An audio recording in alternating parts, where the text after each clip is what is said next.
una gran molestia en la prensa. Eso es lo que ha generado la obsesión del gobierno y numerosos políticos de lado y lado con los 50 años del golpe, que ya finalmente están llegando a su fin a medida que se acaba este día. Y en particular vemos a figuras como José Antonio Neme o incluso Julio César Rodríguez, ambos bastante conocidos en el mundo periodístico, criticando tanto al gobierno como la obsesión con todas estas materias, a la vez que incluso tenemos a figuras como Neme justificando a Pinochet y diciendo que tiene mucho apoyo a nivel nacional, mientras Julio César Rodríguez refleja otro sentimiento importante en el país, que es que esto no es relevante para la mayoría de la población.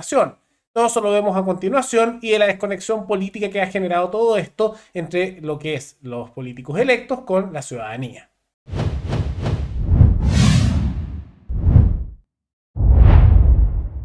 Tal como lo indicamos al inicio del programa, se ha visto una crítica cada vez más fuerte por parte de los medios de prensa tradicionales, lo que es bien curioso porque ellos antes tenían una posición bien distinta con respecto a los 50 años.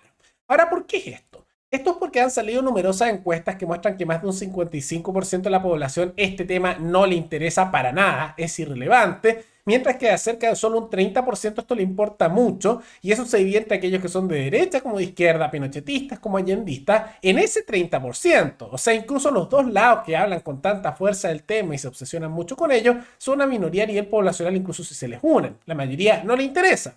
¿Cómo les va a interesar? Esto ocurrió ya hace medio siglo, simultáneamente hay numerosos problemas tanto económicos como de seguridad, como también migratorios y tantos otros que son mucho más relevantes para el ciudadano común y corriente y por lo tanto, bueno, esto simplemente no les importa. Y en medio de todo eso vemos a figuras por lo mismo como Julio César Rodríguez argumentando este punto de que esto ya no es relevante, que hay que empezar a superarlo y enfocarse en las necesidades de la población. Cuando acá se dice a veces, claro, estos hechos esta fecha nos divide y es complejo porque el presidente pudo haber tratado de tomar un poco lo que decía Julio César, tal vez era invisibilizar la fecha para que esa irrelevancia no generara polarización. Pero ¿cuál es el riesgo de eso? El que entonces tú no reconozcas lo brutal que fueron estos episodios que se vivieron de violación a los derechos humanos y por qué es importante la memoria, porque nosotros queremos que esto nunca más vuelva a repetirse y que pueda afectar a cualquier ciudadano del color político que sea. Claro, entonces, ahí es donde hay un valor. Ahora, ¿cómo hacerlo de tal manera que sea un mínimo civilizatorio y no solo el patrimonio de un sector político? Yo estoy de acuerdo en eso, pero reconozcamos los hechos para que nunca más vuelvan a ocurrirse. Pero es que la memoria. Es que lo que pasa es que esta conversación es buena porque cuando damos el paso adelante, porque, por ejemplo, gente como mi madre me dice, todos los años hay que reconocerlo. Estoy todos los años, como es como una coreografía, entonces todos los años tienen que reconocerlo, entonces el otro vamos a estar en la misma y hay que reconozcan y que el otro no reconozca. Entonces, en algún minuto hay que establecer, ¿no es cierto?, más que el reconocimiento de algunos que alguna vez no van a querer, por la razón que sea, y que desde mi perspectiva es condenable, desde otras perspectivas es condenable, desde a lo mejor algunas no, pero eso va a ocurrir. El tema es cómo nos ponemos de acuerdo, cuáles son los mínimos de eso, digamos. O sea es que, perdón, hay mínimos civilizatorios que no podemos renunciar como país. Por eso, pero todos los años vamos a buscar ese reconocimiento sobre gente que a lo mejor no va a reconocer nada. Todos los años vamos a estar en la misma, pero es que reconozca. Entonces, hay gente que no tiene una condición política tan arraigada en su conciencia y que esta cuestión la tiene harta. Sí. Que se tiene harta pero no es porque sean más malos, sean incluso no está tan arraigado esto político. Está bien, pero hay miles de cabros jóvenes gente, Julio César, hay que explicarle que si nosotros no somos capaces de entender lo que ocurrió, está el riesgo que vuelva a producirse. Yo, sinceramente les digo, yo no quiero que el día de mañana, pero por ejemplo, senador, una fuerza política, ¿cuántas veces tiene que decir que está en contra de cuántas veces? 100, 200, va a tener que poner un casete, o sea, entonces el otro año lo mismo, va a estar acá y decir, no, pero es que yo... Entonces hay una suerte de buscar una fórmula para avanzar. Disculpa, Julio, pero lo que pasa es que yo creo que en esto habíamos avanzado. Y yo tengo que reconocer cosas en el otro sector político donde efectivamente habíamos avanzado, pero lo que pasó es que en el último año retrocedimos, pues, si hay que decir las cosas como son. O sea, hay mínimos civilizatorios que habíamos, conquistas sociales que Chile había logrado ganar y que hoy día estamos retrocediendo. Ahí lo ven. Y el otro que aparece ahí, que es del Partido Comunista, congresista, ¿no? Tratando de decir, bueno, es que no hay que olvidar, que recordar. Pero más allá de las críticas que uno le puede hacer a Julio César Rodríguez, que se la hemos hecho en este programa, especialmente su apoyo a la lista del pueblo en su momento, lo que argumenta es verdad. ¿Por cuánto tiempo? Porque ya llega un punto que ya vamos medio siglo. Y después, ¿cuánto más? Y así, y así, y así. Hay que tomar en cuenta que hay hechos históricos que ocurren, pero después son parte de la historia. Ya nadie habla mucho, por ejemplo, de la Guerra Civil de 1891, donde murieron miles de chilenos, se torturaron a varios y también se hicieron desapariciones como purgas por la Guerra Civil. Tampoco el ruido de sables de Ibáñez, o por ejemplo lo que fue Alessandri, o así también por ejemplo la República Socialista y el golpe de la Fuerza Aérea, golpe de Estado de Marmaduke Gros para implementar una República Socialista en los años 30 y tantas otras cosas, porque ya son historia. Entonces empieza a ser así, y uno puede tener sus opiniones, siguen habiendo incluso aquellos que intelectualmente discuten si era mejor Carrera o Higgins, pero ya una discusión más bien para historiadores y no para contingencia nacional. Entonces eso que dice Julio César Rodríguez, más allá que, insisto, muy criticable él como figura, tiene toda la razón. Y eso es importante porque refleja un pensamiento que es mayoritario a nivel poblacional.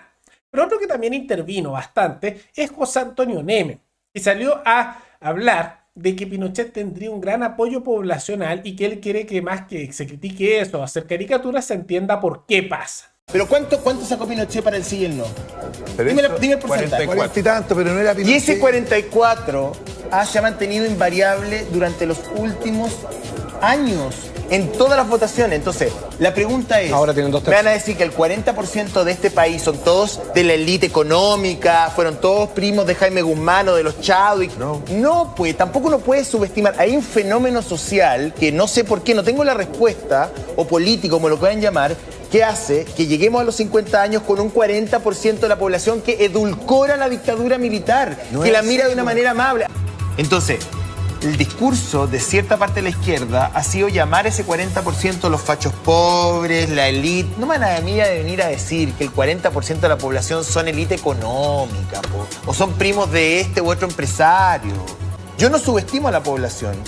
Me llama la atención, y no voy más allá de eso porque no tengo una explicación, ustedes a lo mejor saben mucho más que yo al respecto, me llama la atención y lo miro con atención de por qué, y aunque el Cote le moleste y tengo una opinión distinta, yo opino diferente. A mí no me molesta. Pero tiene una opinión distinta. Ya, Yo ¿qué creo es que distinto? Pinochet sacó un 45% del 88 y esa votación con bemoles se ha mantenido invariable en estos últimos años. Sigue siendo un país Pero yo- dividido. Entonces, José ¿por Antonio, qué? Porque yo creo que La figura de Pinochet no es lo que la izquierda dice. Yo no creo que el 45% de la población sean todas unas máquinas insensibles, Todo lo inhumanas. contrario. O sea, algo pasa acá, que hay un 40% de la población que tiene una mirada edulcorada de la dictadura militar. Ahí lo ven.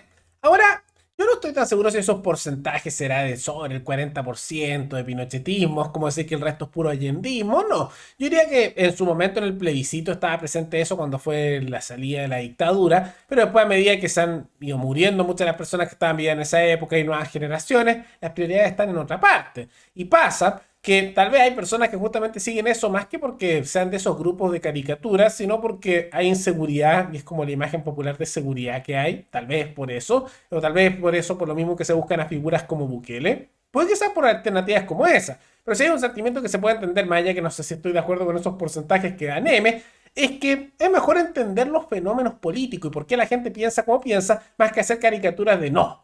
Son simplemente personas malvadas, perversas, que por su misma naturaleza son malos y no hay que entender nada. No, yo creo que hay que entender, porque uno no puede no estar de acuerdo con cómo piensan las personas, eso pasa de lado a lado, pero puedo entender por qué se dan esos mecanismos, ¿no? Pero en cambio de todo eso, lo que vemos es más bien un gobierno obsesionado con lo de los 50 años, que hace mal su labor, que ha generado incluso los efectos contrarios, porque ha aumentado el apoyo a lo que ellos no querían, particularmente se ha alejado el apoyo a Allende como figura en los últimos años, y especialmente en el último tiempo con Boric al mando, y se quejan y hablan de negacionismo y que hemos retrocedido, etc. Y yo creo que lo que más ha visto en los últimos tiempos, más que nada por estos cambios de apoyo, es que como el gobierno está tan obsesionado con este tema, lo habla todo el tiempo y está haciendo un desastre tan sistemático en tantas áreas económicas, de seguridad y etcétera, tantas otras, ¿qué ocurre? Que inevitablemente la gente dice, ok, al gobierno de Boric no le gusta esto, entonces eso debe ser bueno. Boric apoya tanto a Allende, ay, como él es malo, debe ser eso malo. La gente muchas veces piensa de manera más sencilla, ¿no? Más práctica. Ay, critica tanto a Pinochet y algunos pensaron, ah, bueno, entonces no será tan malo porque Boric dice que es malo, solo porque Boric está haciendo un desastre total. Entonces puede que se sean un poco las lógicas que están detrás, pero que fácilmente podrían revertirse con el paso del tiempo. Porque muchas veces yo diría que en nuestro país lo que observamos es eso, pensamientos que son más bien prácticos. Si a este le gusta esto, hago lo contrario si es que su gobierno es malo. Si su gobierno es bueno, le hago caso. Y así viceversa. Entonces, si el gobierno de Boric fuera súper popular, probablemente lo que él diga tendría más apoyo popular. Pero como es un gobierno muy impopular y fracasado en prácticamente todos los ámbitos, crece el apoyo a todo lo que él critica. Lógico, ¿no? Tiene algo de sentido a nivel general con respecto al camino que ha decidido tomar este gobierno. Pero más allá de todo eso, ¿qué les parece estas críticas de la prensa que son bastante curiosas y que hace algunos meses o incluso años no daban, incluso todo lo contrario? ¿Por qué creen que es esta voltereta? ¿Es simplemente por el cambio en las encuestas o algo más?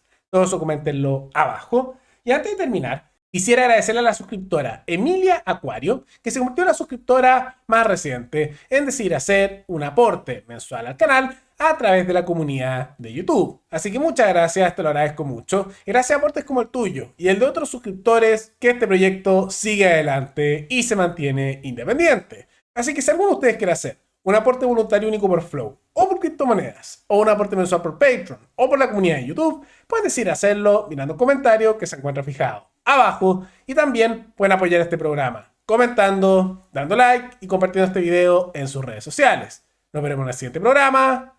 Hasta luego.